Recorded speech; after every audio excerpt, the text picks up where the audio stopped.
Hello and welcome back to my channel. This is sort of part 2 to the previous video on revolvers. It's not wholly necessary to understand this one, but it couldn't hurt to check it out. Throughout the entire world, you may be hard-pressed to find even a single entity that does not make use of Kerr in some way or another. It is as vital to life as air, perhaps even more so, and it is absolutely everywhere. It floats about in the atmosphere, it boils up from deep within the earth, and it even grows on trees. Kerr is even the very life energy that powers both souls and physical bodies. It is the force of gravity that keeps everything bound to the earth. It is even the very light that shines from the sun. It is intrinsically linked to the rules of reality and even the borders beyond it. But where does Kerr come from?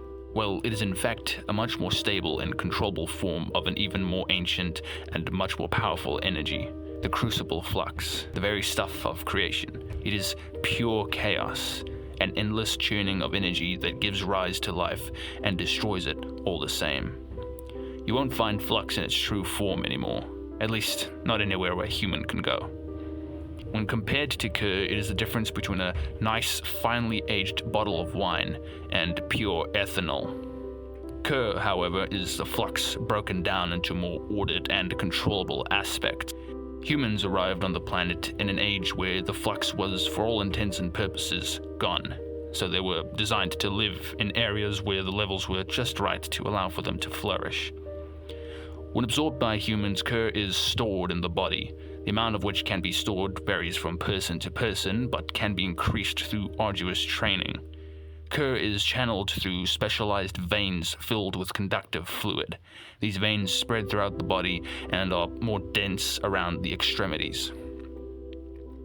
Now, here is where Kerr usage largely diverges. Originally, humans were designed to use Kerr to reinforce their physical bodies, permanently enhancing their physicality, slowing down aging, increasing reaction time, physical durability, and nearly every other aspect of their body. This has the effect of permanently closing off their Kerr veins more and more as they continue this process, meaning external Kerr usage becomes harder and harder. This method had fallen out of fashion in favor for revolvers and cyphery.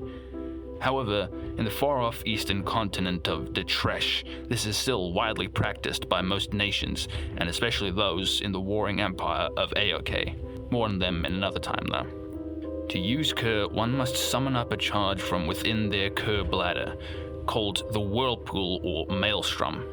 From there, it moves throughout their body to the desired area. This takes immense concentration and training to do on command, but it is easiest to do around the extremities, namely the hands and fingers. Of course, this doesn't mean you can use Kerr in any meaningful way, yet cyphery must still occur for anything to happen.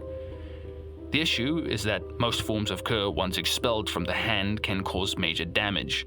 The idea of summoning fire from your bare hand is not a wise one. Cyphery doesn't make your hand miraculously fireproof after all.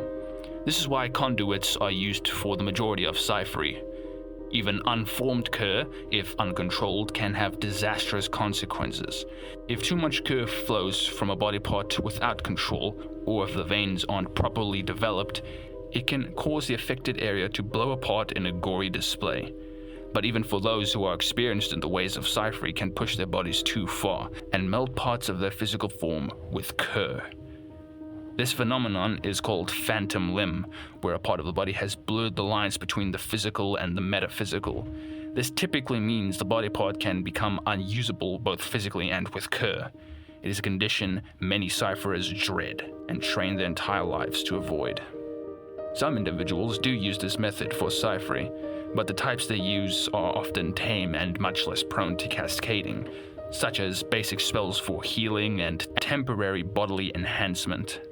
Things that won't cause major harm to the body, even in extended use.